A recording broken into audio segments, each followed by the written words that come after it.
A chicken curry can be made in several ways, and the choice of spices vary depending from one individual to the other. A chicken curry can be made in a very simple way with a minimum amount of spices, and yet it turns out to be very delicious if you follow some basic steps. Today I will show you how my mom makes chicken curry, and you will be amazed how simple it is. Namaskar and welcome to Curries with Bumbi. Use a large heavy pot whenever you make chicken curry so that it is easy to stir and the masala doesn't stick at the bottom and burn.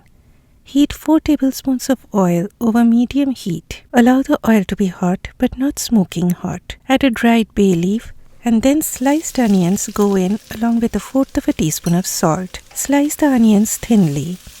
Stir on medium-high heat till the onions wilt down and develop a light brown color. Now my friends, stir the onions very frequently to get an even browning. It needs a lot of onion sitting in order to develop the flavors of onion, so please stir them frequently. In the meantime, I pureed some tomatoes in my blender. My mom usually uses chopped tomatoes, but I like pureeing them this way.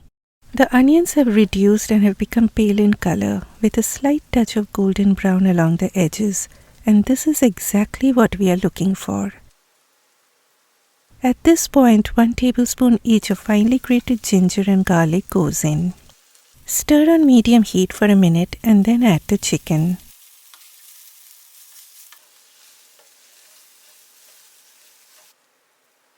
Stir the chicken on medium-high heat till they turn from pink to a creamish color. I used a whole chicken cut into small pieces. You can also use boneless chicken. But some of you know I always prefer using chicken with bones whenever it comes to making a chicken curry, as the bones make the gravy extra flavorful. Stir the chicken on high heat till all the water that comes out from the chicken dries up.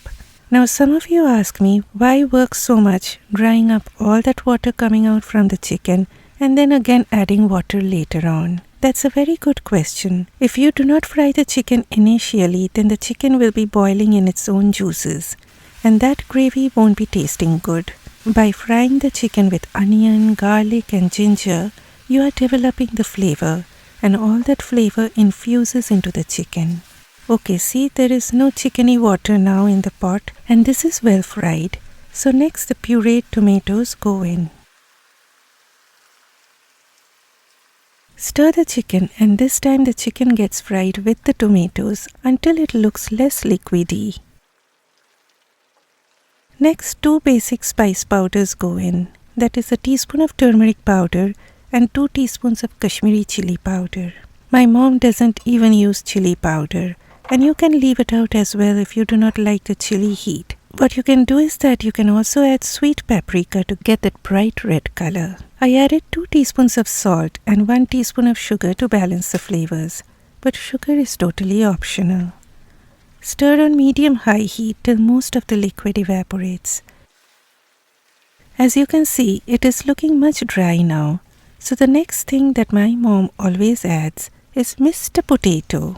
Now my friends, I frequently get comments like, who adds potatoes to a chicken curry? Well, I add, my mom always adds.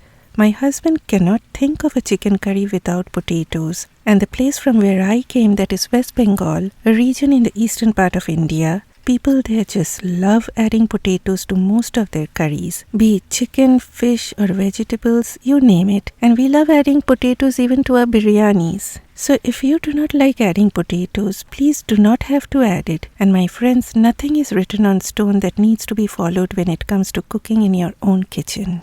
Next, 2 ingredients go in that my mom doesn't add but I love adding. That is 1/4 of a teaspoon of black pepper powder and a teaspoon of garam masala powder. I love the slight touch of garam masala in all my chicken curries. And this is Bengali garam masala powder, which comprises of only 3 ingredients, that is cinnamon, cardamom and cloves. I will be leaving the link to that video of garam masala in the description box. Next, 2 cups of hot water goes in. This will be a chicken curry with a light and thin gravy, because we have this with rice, but if you want less gravy, add less water. Now cover on low heat and let it simmer away for 30 minutes. My friends, in between remember to give a stir and I added 1/4 cup more of hot water as I felt the gravy to be turning a bit thick.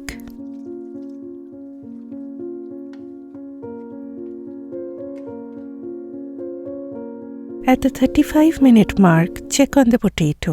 They are nearly done. Do a taste test and adjust the seasonings if required according to your own palate. I will give it 5 more minutes. After 5 minutes, the chicken curry is done. Discard the bay leaf. You can add some chopped cilantro at this point if you like. And this, my friend, is such a comfort food. A curry doesn't always have to be loaded with spices. You can still make a very delicious chicken curry using the minimum amount of spices. But the main thing you need to do is develop the flavors starting from frying the chicken with onion, ginger and garlic, then drying out all that chicken water, frying the chicken with tomatoes, and ultimately simmering the chicken in the gravy on a very low heat. In this way, you can even make your kids love curry. And the beauty of any chicken curry is that the leftovers taste even better. So make a large batch and enjoy it for the next few days. Please give me a thumbs up and I will see you next time. Bye bye.